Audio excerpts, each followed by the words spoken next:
Hi, my name is Kara Silvers, and today I'd like to talk about the difference between genetically modified crops and conventional farming and organic farming. There are many complex ethical dilemmas when it comes to agriculture. One of these is the difference between conventional farming and organic farming. Conventional farming uses synthetic chemical fertilizers, pesticides, and herbicides, as well as genetically modified crops, heavy irrigation, and tillage. It usually uses many resources and lots of energy, but as a result is highly productive. Organic farming is crop and livestock production that does not use pesticides, fertilizers, GMOs, antibiotics, or growth hormones.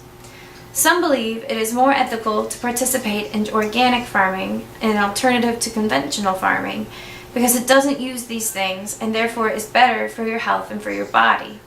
Others argue that conventional farming is better in the long term because it is more productive for a cheaper price and therefore can feed more of the world with less of a global impact.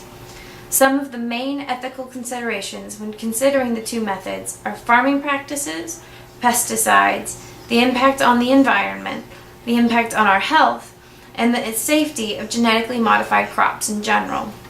So let's start with the negatives of genetically modified crop farming. The first negative is the use of pesticides. It will run off into rivers and bodies of water, leaching into groundwater and drinking water, which can be very unhealthy to your body. There's also volatilization, where it can travel by vapor in air into different environments and hurt other ecosystems. There's also the mutilation of animals, such as in pigs, there's tail docking, ear tagging, teeth clipping, and other different various forms of mutilation. While this is done for their health and safety, other methods can be used to reach the same end. There's also the issue of cross-pollination. Pollen from modified plants can spread and infect other plants. This can ruin different kinds of crops. It can also create superweeds with herbicide resistance. In Canada, an organic crop field was contaminated with Monsanto's genetically modified rapeseed and ruined the entire organic crop. There's also very little long-term testing done.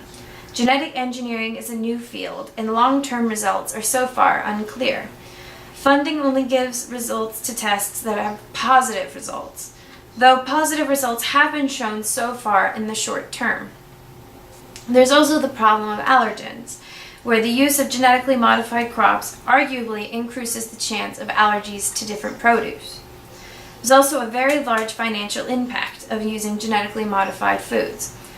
$200 million was invested in creating a corn called Flavor Saver, and almost none of the investment was able to be reclaimed because the crop was ruined. Genetically modified crops have cost the United States an estimated $12 billion in farm subsidies, lost sales, and product recalls due to transgenic contamination. There's also massive failures in India of a crop called BT cotton, where the crop failed. There's also a health question for consumers when using genetically modified crops. Pesticides can be improperly cleaned off of the product, and this can be very unhealthy for the consumer. There's also antibiotics and steroids in meats, and byproducts created by pollution that can hurt the consumer. There's also harm to the environment. It takes resources from surrounding environments to create an industrial farm, and this can be very harmful to the ecosystem. There's also a large creation of waste, unsafe disposal, and that leads to pollution of different kinds, such as water or air. On the flip side, we should also talk about the positives of genetically modified farming. For one thing, there is a cheaper price. There is a low cost of food production from mass production with more food for less labor. There is a low cost of farming, and it can be very lucrative in good locations with good soil. And it can cut costs in production in processes that save money in ways that organic farming can't. It's a more readily available product, and the misconception that there are toxins in genetically modified crops is incorrect. A study done by Harvard found no connection between genetically modified foods and mutation, fertility or pregnancy issues, offspring issues, organ health and function, and there was no evidence of gene transfer between genetically modified organisms and consumers. They can also help to regrow threatened species that may be near extinction, and it helps to create jobs because industrial farms require lots of labor to keep running, for they provide steady jobs at specific times of each year. To be fair, we should start with the negatives of organic farming as well. It requires special knowledge that isn't required for industrial farming. Farmers need good understanding of ecology and how the soil works, and they need to be dependent on healthy soils and natural systems. They need to learn about innovations and alternative solutions that could work for this farming system. There are also a lack of subsidies from the government. In most industrialized countries, there are no subsidies provided to organic farmers. This makes organic farmers more financially vulnerable to bad weather that could wipe out their entire crop for a year, or if their crop just fails for the year. There's also a lack of a unique infrastructure, so most large organic farms are used as an industrial agricultural style, including the transportation of their food from produce to the plate. Unfortunately, this involves an adoption of the same harmful practices used by factory farms, but are hidden under the label of organic. There's also initially a much higher cost. Organic soil differences, like the use of rock dust, for example, can be more expensive than conventional chemicals. But the soil becomes healthier naturally, and the need for inputs reduces over time, and the soil fertility through compost raises. Short term, the cost can be much higher to build the infrastructure, but over time, the healthier soil will reduce the cost you have. There is also more work involved. In general, organic farming requires more manual and physical control of weeds than industrial farmers use. Industrial farms will use mechanical methods that organic farms won't. There are also less yields in an organic crop, with more produce damaged by pests and about 20% less of a crop yield than their industrial counterparts. They also have more imports than industrial farms. They use more water, and organic dairy farms, just as a fun fact, produce more methane per animal than their non-organic counterparts. This is because of the diet of the cattle. And then, of course, are the positives of organic farming. One of the positives are the environmental benefits and helping natural habitats. One of these helps is to air and to climate change. Organic agriculture reduces the non-renewable energy by reducing the need for chemicals like fossil fuels. It reduces the greenhouse effect and global warming by separating carbon in the soil. Many management practices return carbon to the soil, raising productivity and favoring carbon storage. The more organic carbon is retained in the soil, the less climate change.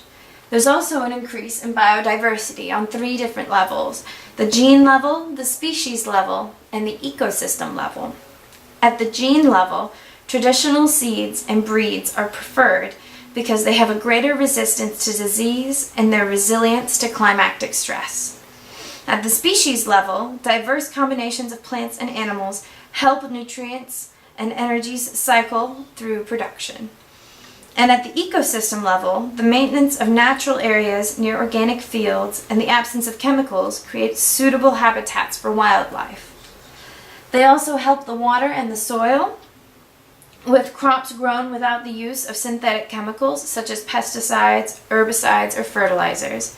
Instead, natural techniques of soil enhancement are applied. This helps restore degraded soils and reduces soil erosion. They also have more nutrition, so arguably a better taste. The combination of healthy soils and natural farming techniques makes the food richer in minerals and micronutrients. The fruits and vegetables are often more flavorful for this reason. One example of this is organic peaches have a higher polyphenol content, which makes them tastier compared to their conventionally grown counterparts. According to the Quality Low Input Food Report, the milk of grazing cows found in organic farms is richer in omega-3 fatty acids, antioxidants, and vitamin E when compared to milk from intensive dairy farm systems. They also require less energy. According to a non-profit organization's numbers, farming 1 hectare, about 2.5 acres, of organic corn requires 10,150 megajoules of energy, which is about 78 gallons of gasoline. By contrast, 1 hectare of conventionally grown corn requires 17,372 megajoules, which is about 71% more than the organic crop. There is also, shown by this graph, found by the USDA that more people since 2005 to 2014 have used organics, and not just their conventional products, but products like beverages, meats, condiments, and snack foods. This increase in popularity is an indication of the opinion that organics are better and they produce more efficient products. Taking this into consideration, both the positives and the negatives of both sides, both of them have huge global implications.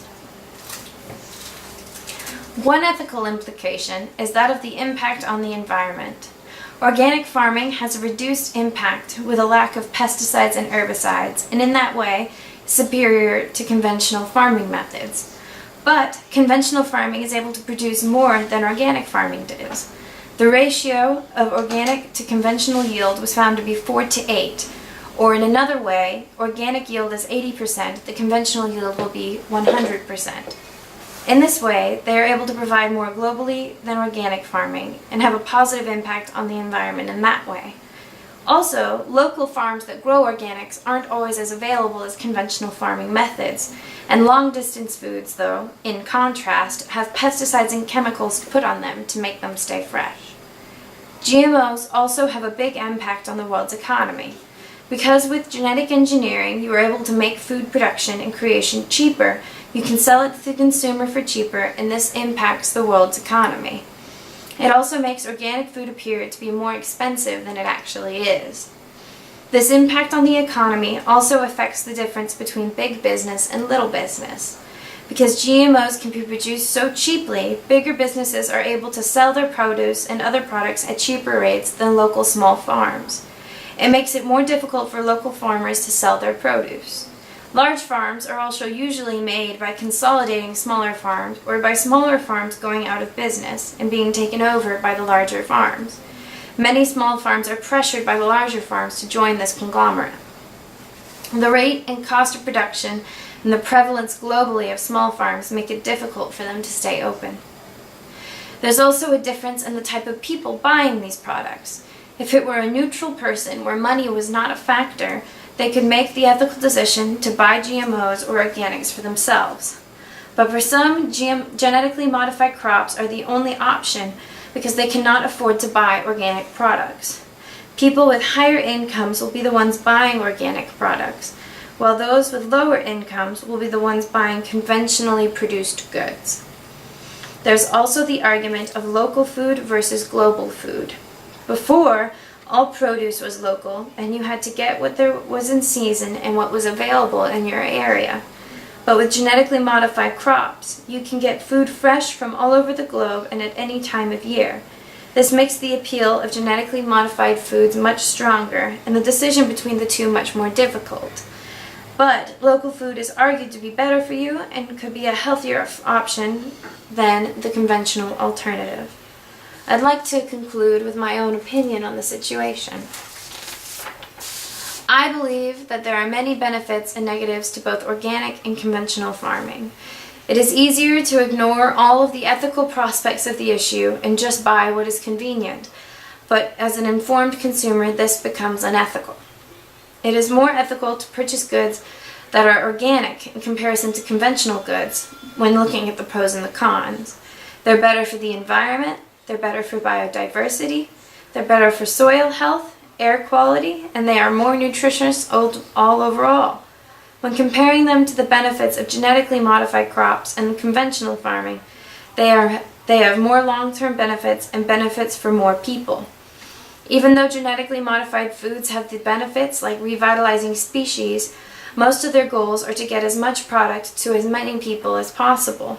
They do this at the cost of other things like the use of harsh chemicals and pesticides. But there are many other things to consider when thinking about which to choose. The cost and the freshness is the main issue that can be an issue for many purchasers. And when thinking of these things, GMOs are usually made to be fresher and cheaper. Both methods provide what they need, and both have their own place. But neither is a perfect solution, and food doesn't have a one-size-fits-all decision. The problem should be solved by who can afford to buy organics should be allowed to, and who cannot afford to buy organics should be allowed to buy genetically modified foods. You should let the consumer know what they are buying by labeling organics only as organics, and not incorrectly marketing GMOs as organic products. Putting information correctly in front of the consumer so they can make the choice themselves is the most ethical decision. Thank you.